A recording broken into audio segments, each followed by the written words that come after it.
Y ya está aquí con nosotros, dispuesto a regalar una lección más para que todos aprendamos. Nuestro querido amigo el doctor Cabrera, bienvenido, doctor. Iker, buenas noches a ti y a todos nuestros amigos espectadores.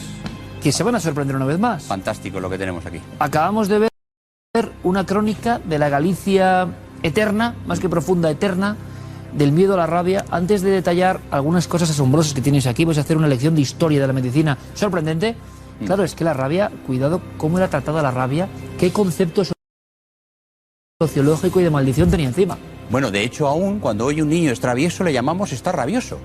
Es decir, la palabra rabia tiene connotaciones religiosas, connotaciones psicológicas, connotaciones hasta políticas. ¿Qué rabia tuvo tal rey que empezó una guerra? O sea, la palabra rabia se ha convertido en una especie de palabra mágica que aún hoy utilizamos. Y eso viene de los trasfondos de esta enfermedad que ha acompañado al hombre desde miles de años. ¿Tú no has llegado a ver rabiosos? No, ningún caso, sobre todo porque en España en los últimos casos que hubo fueron en el año 70, quiero recordar, en el sur de España, por murciélago, que luego lo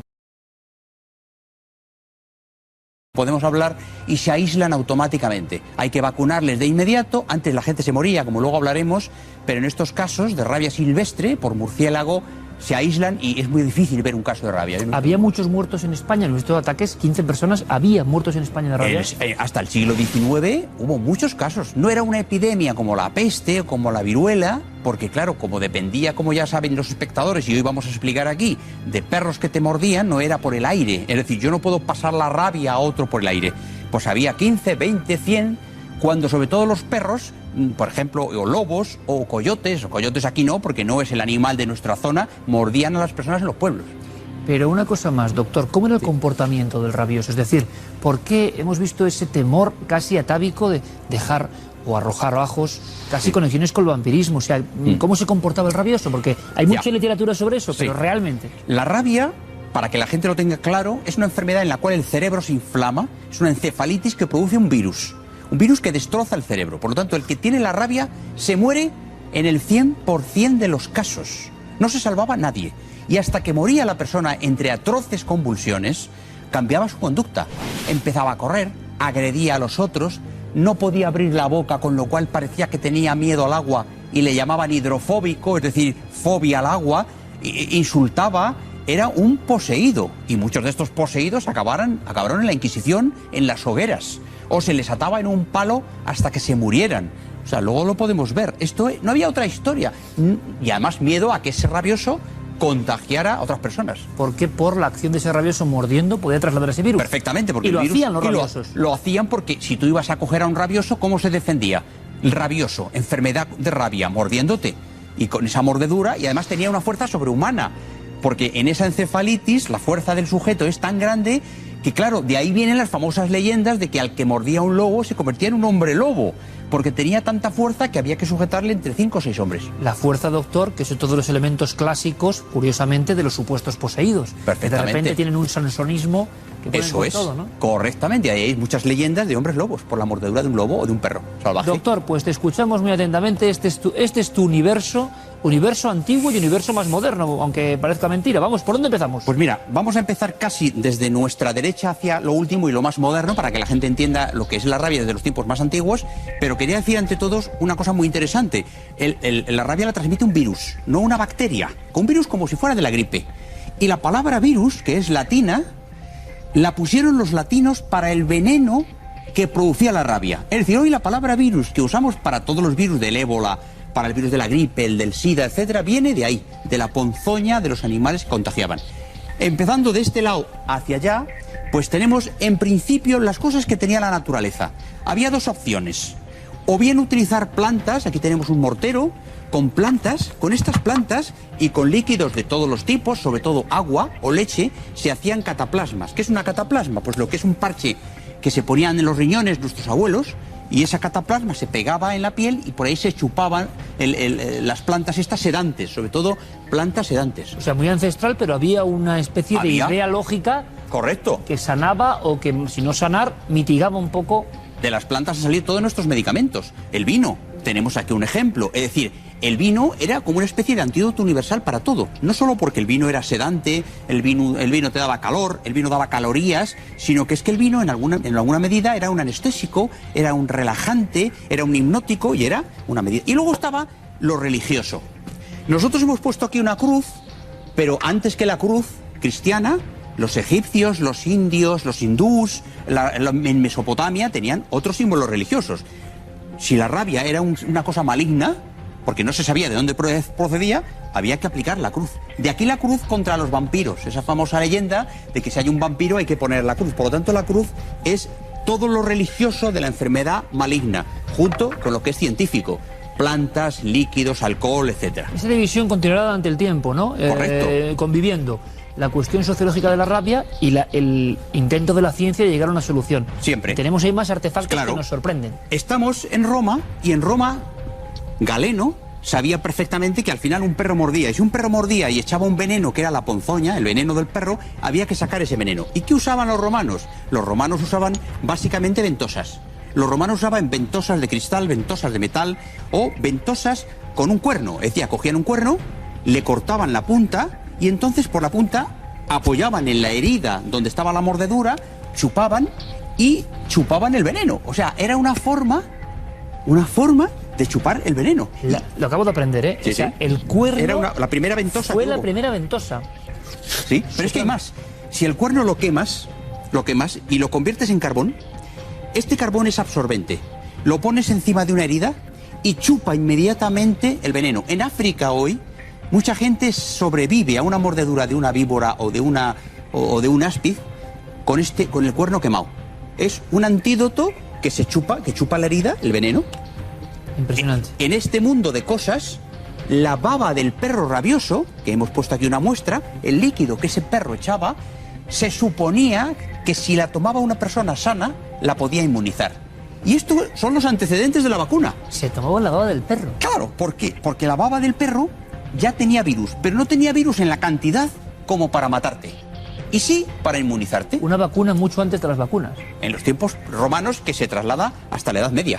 A mí me Hasta la Edad sigue Media. sorprendiendo mucho, doctor, cómo siempre hay una lógica. Es decir, en lo Sí. que parece ilógico hay una coherencia del hombre antiguo Sí. que va examinando, va descubriendo, va haciendo prueba y error y se da cuenta de que hay cosas que funcionan. Y se da cuenta que hay cosas que funcionan y es una balanza siempre entre lo mágico y lo científico. Siempre.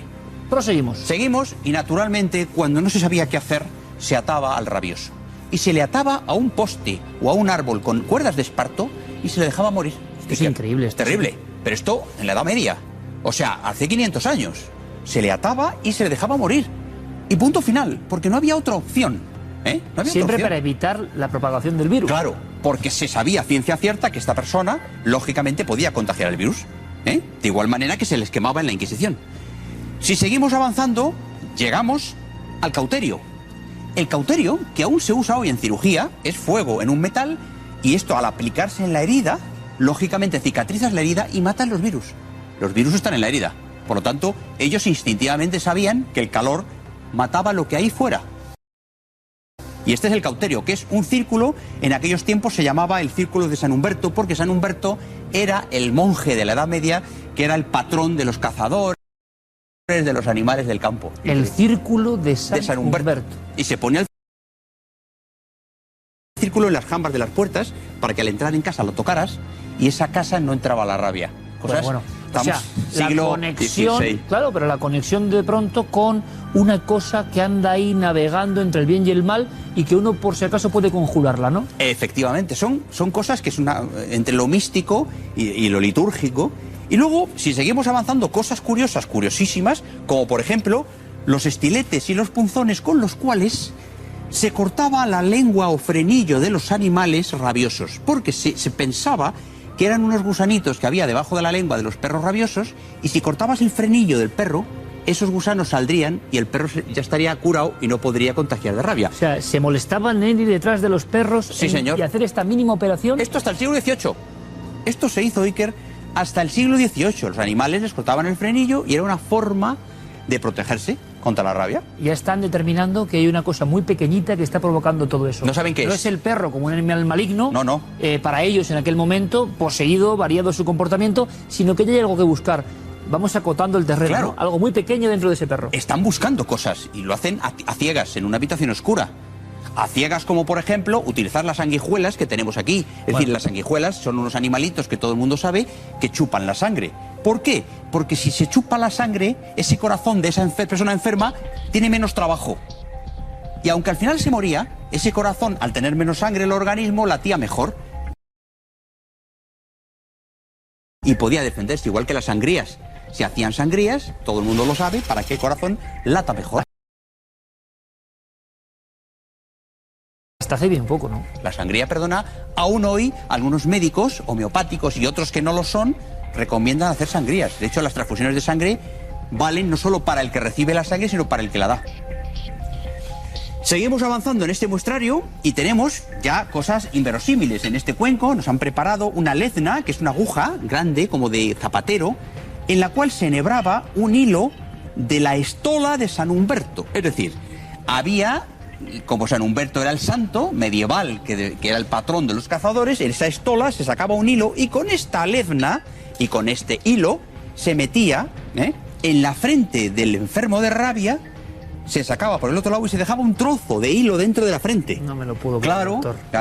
claro. Y se dejaba un trozo de hilo dentro de la frente como un talismán mágico. No me lo puedo creer, doctor, porque con esto esta... ya... Sí. Esto es antropología en vivo, En de vivo, la medicina. Es en decir, vivo.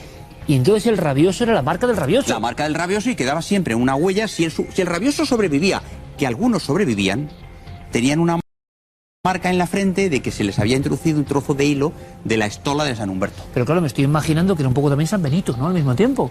¿Por qué? Porque tú ibas con la frente marcada y sabían que tú eras el rabioso, claro. Que eras rabioso, pero habías sobrevivido a la rabia y te convertías en una persona particularmente fuerte. Una persona que sobrevivía a la rabia tenía un don especial. Qué bueno. Bueno, cosas... ¿Nos queda alguna cosa más, Sí, nos quedan doctor? más cosas. Allí tenemos un cuenco en donde hay unas piedecitas verdes que son cálculos biliares de perros hervidos en leche. Es decir, al perro ¿Cómo se le saca... hacían el cálculo biliar? Claro, lógicamente mataban al animal, iban a la vesícula biliar, sacaban las piedrecitas, las fervían en leche y esas piedras se ponían en las heridas de la mordedura. ¿Por qué?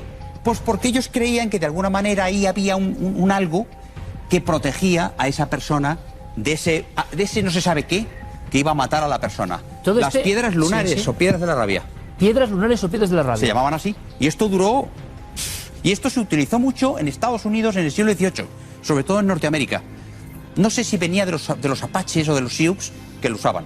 O sea, este bodegón está no mezclado te des cuenta, pero en el fondo es la amplísima historia del ser humano contra un enemigo como es la rabia y cómo él va ideando su inteligencia, su sapiencia para llegar a ya tiempos mucho más modernos, claro, ¿no? Cuando todo el mundo sabe, Pasteur descubre que se puede vacunar de la rabia y además se inventa la jeringuilla y la aguja hipodérmica, entonces tenemos ya el arma definitiva en nuestro poder. Lo que decía Pasteur es coger el virus, introducirlo en un conejo, de ese conejo pasaba a otro conejo, de ese otro conejo a otro y el virus al final quedaba como medio muerto. Con ese virus se vacunaba y ya la rabia empieza a desaparecer de las ciudades de Europa y hasta la fecha de hoy, que la vacuna es de una eficacia del 100%, como podéis imaginaros, estas son las jeringuillas. La vacuna que era complicada para el rabioso, doctor, no era una vacuna cualquiera. No, la vacuna de la rabia son varias dosis de vacuna. Empiezas una a la semana otra, a las 2 semanas otra, a las 3 semanas otra. Tienes que estar en régimen hospitalario, es una vacuna compleja. Hombre, hoy afortunadamente no la tenemos que usar. En muchos países sí. Brasil, hoy India... Todavía. Sí, la vacuna de la rabia se sigue fabricando. Y gracias a los derechos que Pasteur gana fabricando la vacuna de la rabia, hoy tenemos en París el Instituto Pasteur, cuyo dinero sale de ahí. ¿Cómo un perro se convierte en rabioso por este virus? Bueno, doctor, decías que el murciélago cuidó también. Sí. Bueno, el murciélago es hoy el animal que transmite la rabia en Europa y en otros países de América o África, porque el murciélago es un mamífero, como todo el mundo sabe, y el murciélago muerde a una vaca, la puede matar por rabia, porque no solamente se muerde de rabia a un ser humano, sino una vaca, un cordero, un conejo. Entonces el murciélago hoy, si muerde al ser humano, puede transmitir la rabia silvestre.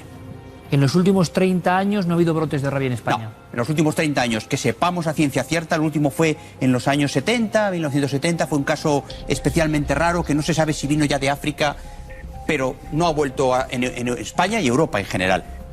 Pues doctor, yo quiero decirte, como tantas veces, que es un honor, y segundo, que no es nada fácil lo que hace el doctor Cabrera, y que con una serie de elementos que ha dispuesto aquí nuestro compañero Juan Villa, hemos hecho un viaje a la historia, a la etnografía, a la creencia, a la ciencia y a la medicina. tanto junto en tan poco tiempo es posible. Sí, con el doctor Cabrera. Gracias, amigo. Gracias como siempre. Me quedo maravillado, me quedo maravillado, y ahora yo no sé, pero estoy seguro, bueno, has contado muchas cosas, pero gran parte de la audiencia, lo del hilo de San Humberto, luego lo coge un novelista y es tremendo, claro. Una novela. Y es verdad. Auténtico. Doctor, gracias como siempre. Hasta la próxima lección, la historia de medicina contada pues de otra forma, ¿verdad? Así sí que es apasionante.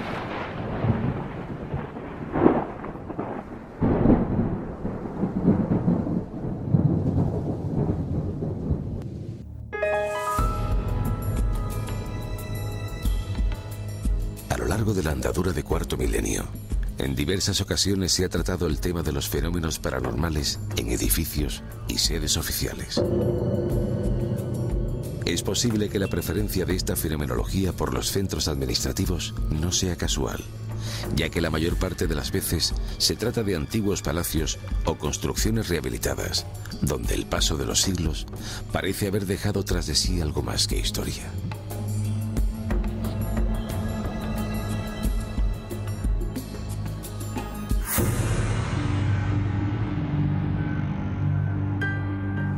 Buen ejemplo de ello es el Museo de Arte Reina Sofía de Madrid, un antiguo hospital en el que desde su inauguración se documentaron fenómenos y apariciones que llevaron a sus responsables a solicitar la ayuda de parapsicólogos, un hecho sin precedentes en nuestro país. Por la noche los vigilantes, jurados, empiezan a oír ruidos extraños, puertas que se abren y que se cierran, incluso alguno llega a pedir la baja o el traslado porque tiene miedo. Estuvimos 2 veces, en 2 ocasiones, en el Reina Sofía, una en el 92 y otra en el 95. ¿Por qué? Porque en el año 92 acudimos la primera vez porque todo el cuerpo de seguridad estaba muy preocupado porque los ascensores se ponían en marcha solos por la noche y eso les obligaba a hacer rondas continuas a lo largo de la noche porque temían de que alguien pudiera haber entrado. Entonces la primera vez en el año 92 fuimos allí por el tema de los ascensores, que pudimos comprobar perfectamente que los ascensores delante nuestro se pusieron en marcha. Los físicos del grupo fueron a comprobar la sala de máquinas del sótano y los ascensores estaban desconectados. No sería el único centro oficial investigado por parapsicólogos. También la Diputación de Granada sería objeto de este tipo de pesquisas durante 2 intensas noches. A altas horas de la madrugada, Juan Burgos, en compañía de otros investigadores, pudo observar cómo una gélida silueta brumosa se formaba a tan solo un par de metros de donde se encontraban. Y no solo eso, sino que fue agredido por un rayo eléctrico que impactó en su mano. Justamente cuando me acerqué con ese medidor de campo a hacer las mediciones, se disparó la alarma del medidor, tanto la sonora como la visual, y saltó un arco voltaico del muro al aparato y este se cayó. Se cayó al suelo, se abrió la tapa, yo pensé que se había roto. Cuando estaba recogiéndolo y montándolo, pues empezó a salir un humo del murete. Yo pensé que era un cortocircuito o algo en un principio. Pedí incluso un extintor, aquí está quemándose algo, tal. Pero asombrosamente ese humo denso empezó a tomar una figura, una especie de monolito, e incluso hasta llegar a configurar un rostro. El tanatorio de Ceuta es otro de los edificios especiales en los que se han sucedido este tipo de fenómenos aterradores. Fenómenos que en su día encontraron confirmación por parte de varios policías locales que acudieron en auxilio de los asustados funcionarios. Llegaron 4 coches de la policía local, que eran 8 policías locales, y entraron, de primera hora entraron 6 y 2 pues no quisieron entrar. Entonces empezaron a registrar, ya entraron los otros 2 chicos y eran ya los 8, estaban registraron todo, lo mismo que nosotras, pero ya se subió a la parte de arriba. Entonces yo escuchaba lo mismo que nosotros. Yo subía, las voces bajaban, las voces subían, entonces registraron todo totalmente y nada, las voces seguían dentro. Además, Cuarto Milenio estuvo intentando desentrañar los misterios del edificio que alberga la Delegación de Industria de Albacete. Recorrió los rincones más inquietantes del cementerio de Málaga, descubriendo los extraños rituales que en él se celebran. Obtuvo grabaciones inéditas de lo sucedido en la antigua sede malagueña de la editorial Place Janés y recorrió los corredores del edificio encantado más célebre del planeta, el Palacio de Hampton Court. En el futuro, habrá otros muros llenos de historias, llenos de enigmas y de misterio, que nos contarán sus secretos.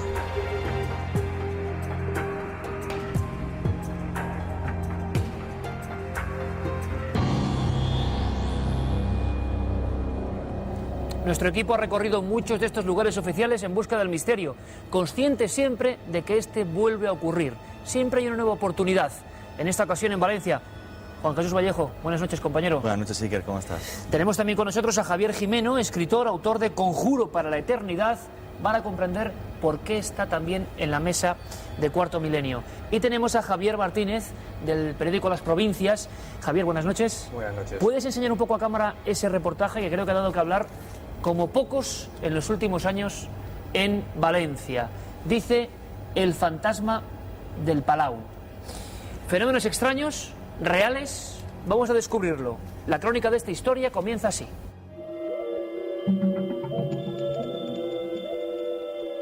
En principio, es un edificio oficial más. Uno de tantos que jalonan cada ciudad y cada pueblo. Nada lo destaca especialmente sobre el resto, salvo su historia, que se remonta a 4 siglos atrás. A lo largo de este tiempo, ha tenido muchos usos y moradores diferentes. Hoy en día es la sede del gobierno de la Generalitat Valenciana. Sus fachadas están repletas de detalles en los que se mezclan el oscuro gótico con el más refinado renacimiento. Jamás se supo de ningún misterio ocurrido en sus entrañas. Aunque quizá, viendo lo que ha sucedido hace tan solo unos días, es probable que de haber existido algún fenómeno extraño, se haya silenciado al instante.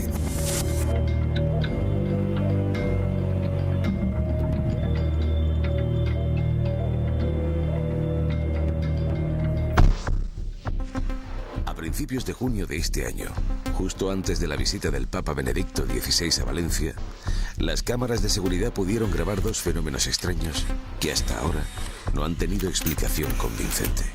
Según describieron varios policías autonómicos al equipo de Cuarto Milenio, que se desplazó hasta el lugar, en una primera noche lo que pudo observarse y filmarse fue una especie de bola de gas verdoso que salió desde la segunda ventana, que se sitúa a ras de suelo en la calle Caballeros. Dentro de esta masa de gas amorfa, algunos agentes afirmaron incluso poder ver cómo se iba formando poco a poco la cara de una persona desconocida. Algo que se mantuvo allí unos segundos, hasta desaparecer. A los 8 días de esta primera grabación anómala, se pudo filmar de nuevo otro fenómeno inquietante. En este caso, se trataba de unos haces de luz amarillenta que flotaban sobre el jardín como escrutándolo lentamente.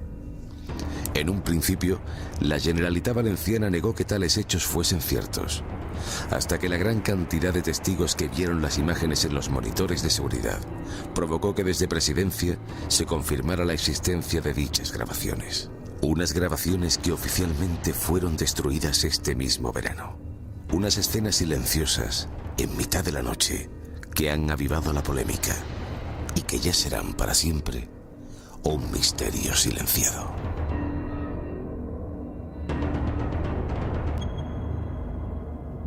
La exclusiva periodística la da Las Provincias y hay que decirlo, con una repercusión mediática tremenda, pero a día de hoy, Javier, compañero, ¿qué sabemos? ¿Las imágenes están, no están? ¿A dónde han llegado? ¿A qué políticos? Bueno, la versión oficial es que se grabó sobre esas imágenes y se han borrado, pero yo no me creo la versión oficial. De hecho, cuando estuvimos investigando este caso, Juan Jesús Vallejo también ha estado en Valencia. Hemos hablado con personas que han visto estas grabaciones similares a las del reportaje y nos confirmaron que se había hecho una copia y que esa copia se había llevado arriba a uno de los despachos de los altos cargos de la Generalitat. Entonces, si existe una copia, es muy difícil que se hayan eliminado esas imágenes, como digo. Sí puede ser que se haya grabado encima, pero debe existir una copia. Y bueno, en el primer caso, pero ya en el segundo, cuando es la segunda aparición, sí que hay unas directrices, ¿no? Hay unas instrucciones precisas para que no se difunda. Ya empezaban el personal de la Generalitat, los propios miembros del equipo de seguridad no hablaban de otra cosa, de estas imágenes, y hay un alto cargo de la Generalitat que considera que no es serio hablar de este tema justo los días antes que nos iba a visitar a Valencia el Papa. Como dice Javier, autor de esta exclusiva periodística que ha convulsionado Valencia, bueno, pues hay unas grabaciones físicas que incluso llegan a la más alta autoridad, parece ser, se graban para la más alta autoridad de la Generalitat. Juanje, compañero, tú acabas de llegar de Valencia, de estar investigando, te has encontrado muchas cosas. Precisemos que una de esas filmaciones, al parecer, aparece un rostro. Estábamos viendo antes la grabación, los testimonios de Juan Burgos del caso de la Diputación de Granada, caso oficial, una niebla que va formando una cara, muy parecido. Caso muy parecido, el caso que también investigué yo desde hace muchos años, el caso de Diputación de Granada, y en este caso es similar. Además, lo curioso, como bien decía nuestro compañero Javier Martínez, es que en este caso hay una grabación tangible. Yo pienso que el problema que tiene la Generalitat, que al principio negaba o simplemente no reconocía la existencia de las imágenes, ya sí la ha reconocido de forma oficial. Cuarto Milenio pudo hablar tanto con gente de seguridad como con prensa de consejería, y han reconocido que las imágenes son reales, aunque dicen que se han destruido. Yo, igual que Javier, no creo que las imágenes se hayan destruido, por supuesto, pero pienso que esto les ponía en un gran problema de seguridad, en el sentido de que un edificio con un sistema tan moderno de repente diera fallos justo antes de la visita del Papa. Lo que sí pienso es que ahora, después de que la visita del Papa ha pasado, pues esas imágenes, como yo le dije al director de la Policía Autonómica Valenciana, pues sería hora de que cualquier perito pues las pudiera calibrar o ver, para ver si realmente un defecto de la cámara o un efecto óptico, o si realmente aquello captó algo que todavía no tiene explicación. Lo curioso es que después de hacer el programa de radio Milenio 3, pues también han empezado a llegar mail a la redacción, y por ejemplo, pues yo tengo... Ahora me lo lees, Juanje, y me cuentas también que te ocurre habitualmente, pero eso es síntoma de que investigas de forma punzante y como debe ser, gente te confiesa extraoficialmente cosas que luego no pueden confesar oficialmente. Efectivamente, o sea, en este caso yo en Valencia hablo con un policía autonómico que me describe perfectamente las imágenes, que él ha visto. ¿Qué dice que son? Él dice que él vio las dos, pero decía que la primera, que era en la segunda ventana inferior que hay en la calle Caballeros, me describe como una especie de nebulosa verde, que además da como una especie de destello de brillo y que muy lentamente se va moviendo. Y que me dijo además literal que es la cosa más extraña que jamás ha visto en su vida. Y luego, a los 8 días, si me lo recuerdo, hay otra grabación que son como una especie de luces, de haces de luz amarillo, pero esta vez se ven en el jardín que hay justo al lado del Palau. Mientras que él me decía que la más extraña con diferencia era esa bola verde que se ve al lado de la ventana. Incluso algunos compañeros decían que al verla frame a frame se podía distinguir como si se fuera formando un rostro dentro de esta nebulosa verde. Ahora bien, Javier Jimeno hizo Conjuro para la Eternidad, y es muy curioso porque algunos de los pasajes de su novela transcurren en ese lugar exactamente. Y lo primero, Javier, tú como buen conocedor del Palau en sí, encontramos algún elemento clásico de lugares de misterio. Parece que es un lugar con mucho dolor acumulado también durante siglos, ¿no? Sí, lo que yo he podido investigar cuando hice la novela, recogí muchos datos, entre ellos uno que me llamó principalmente la atención, y es que precisamente en el Palau de la Generalitat había un edificio muy antiguo llamado la Torre de Sala, que era un bloque de granito de unos 20 metros de alto, en el cual estaban las cárceles secretas de la Inquisición. Cárceles secretas de la Inquisición, Javier, allí justo, donde están pasando estos hechos. Exactamente en ese punto. Utilizaban los sótanos y para, claro, había una sala de audiencias y, por supuesto, probablemente habría una sala de tormentos, como lógicamente habría en todas las cárceles de la Inquisición. Que era algo habitual, ¿no? No es algo que habitual. Agreguemos aquí por hacer más macabro el asunto, sino porque era algo lógico. Porque era lógico, estaba situado en esos puntos. Javier, ¿cuánta gente a día de hoy crees que han visto esas filmaciones de esa cosa extraña, lo que sea? Bueno, el personal de seguridad que forma el Palau de la Generalitat son un equipo de entre 10 o 12 policías autonómicos y vigilantes de una empresa privada. La mayoría de estos efectivos vio las imágenes. Lo que pasa es que después del programa de Tercer Milenio de la cadena SER se recibió un correo electrónico donde, al parecer, no solo fue el personal de seguridad, sino también funcionarios y trabajadores del Palau, pues que pueden tener o que pasaban por allí, pues lo vieron. Luego está el caso, como hemos dicho antes, del político de Juan Gabriel Cotino, y puede ser pues entre 15 o 20 personas. Y la descripción que ha hecho Juan Jesús Vallejo de la persona, que no sé si será la misma o diferente, la verdad es que hay mucho miedo a hablar sobre este tema. ¿Hay miedo a hablar? Hay miedo a hablar porque las instrucciones fueron muy precisas, Iker. O sea, ellos no querían que trascendieran esta información y, como he dicho antes, casi lo consiguen. O sea, esto se publica en agosto. Y fíjate, después de 2 meses prácticamente, solo han sido pues el periódico Las Provincias, la cadena SER, 4 con este programa, y quizás a partir de ahora sean más los medios, pero la Generalitat ha conseguido un poco, por lo menos, que no se difundiera esa información. ¿Por qué? No sé si es por lo que decíamos antes de que no tienen respuestas. Pero yo quería hacer hincapié en lo que ha dicho también Juan Jesús. O sea, es que lo que no entiendo es cómo no se facilita una copia de esta imagen. Sería lo más fácil, ¿no? Imagen, que pudiera determinar esa procedencia. Porque el problema es que la explicación oficial que da Seguridad de Generalitat es que es un mosquito o unos mosquitos los que provocan este efecto óptico. Pero entonces eso sería constantemente en verano, ¿no? Obviamente. Entonces a mí la explicación que se me da a nivel oficial es que es un mosquito y que luego se fumiga, y a partir de que se fumiga ya no hay más imágenes así. Recibimos en Milenio 3 ese mail. Nosotros hicimos una apuesta muy clara. Estos temas siempre acaban bajo un muro de silencio y lo estamos viendo. ¿Cómo rompemos el silencio? ¿Hay alguien que sepa algo? Y hago el llamamiento de nuevo. ¿Hay alguien que sabe algo de estas imágenes? ¿Las ha visto? ¿Las ha grabado o regrabado? Bueno, hay que intentar llegar como sea a esas imágenes. Y recibimos una carta, un mail significativo. Juanje. Sí, primero porque además de que es una señora que trabaja como funcionaria en el Palau de la Generalitat y nos describe el momento en el que, digamos, se graba esa primera imagen, que es esa bola verde que sale de esta ventana inferior, en la parte derecha de la calle Caballeros. Y ahí, pues esta señora nos comenta que en ese instante, pues muchas personas, aparte de los funcionarios de seguridad directamente, ven esta primera imagen.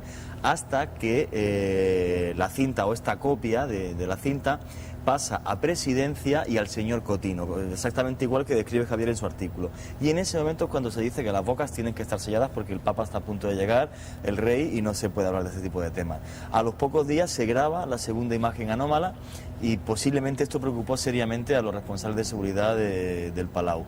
Realmente lo curioso de este mail es que ya no solamente habla de la confirmación por muchos lados ya de que realmente las imágenes son reales, incluso a nivel oficial ya se ha reconocido que son reales, sino que también nos cuenta que durante el mes de junio varios vigilantes jurados y policías oían ruidos extraños y sobre todo captaron cambios de temperatura muy grandes en el Salón Dorado, que al parecer es uno de los salones principales del palacio. O sea, una historia detrás que puede quedar ahí, que gente que se identifica, siempre hay que tener cierta prudencia con esto, como trabajadores del interior de este edificio, lo dejan claro. Tú incluso partes de tu novela las centraste, imagino que por esa historia, ahí precisamente en esa ventana donde estamos viendo que suceden los fenómenos extraños. Sí, curiosa casualidad. Yo en la novela relato totalmente un proceso inquisitorial desde el inicio hasta el final. Y claro, empecé a documentarme para saber dónde estaba el Palau de la Inquisición en esta fecha, porque en fechas posteriores se traslada a otro sitio. Lo que en esta fecha, precisamente en la que se desarrolla la historia de la novela, sucede en ese punto, en ese lugar, en el famoso la Torre de Sala. Era una torre muy alta, obviamente tendría varios niveles y en uno de ellos pues probablemente estuviera el famoso Palacio Dorado, etcétera, etcétera. Que es donde se cambiaba la temperatura, que es uno de los gestos más típicos, más clásicos, que hemos escuchado muchas veces a personas que han vivido fenómenos extraños y que analizan tremendos bajones que podrían ser medidos con termómetro. En este caso, 15 grados exactamente en un espacio de pocos metros. 15 grados de variación dentro del Salón Dorado. O sea, alguien tiene que saber la verdad. Esas grabaciones, ¿tú crees, Javier, que están físicamente en algún sitio, que no han sido destruidas? Se podría hacer una petición para que las muestren, ¿no? Sí, la verdad es que sí, si llegaran a nuestras manos esa grabación, pues creo que se podría arrojar bastante más luz a este tema. Nunca mejor dicho, lo de luz. De todas formas, nosotros en Cuarto Milenio hacemos el llamamiento lógico a autoridades, a personas que estuvieron allí y que queremos saber la verdad. ¿Qué pasó? ¿Fue un simple efecto óptico? Seguramente. ¿Fue la antesala de un misterio? ¿Fue algo que no nos quieren contar porque quizá tiene un segundo episodio que no conocemos? Estáis todos citados para volver a investigar este asunto si es que tenemos novedades. Javier Jimeno, mucha suerte con Conjuro para la Eternidad.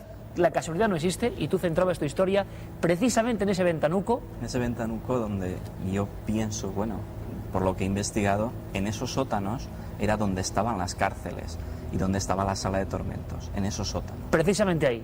Javier, muchas gracias. Javier, por supuesto, muchísimas gracias. Y Juanje, seguiremos esperando respuestas y esperemos también que el llamamiento que hace Cuarto Milenio tenga un resultado. Seguiremos investigando, Iker.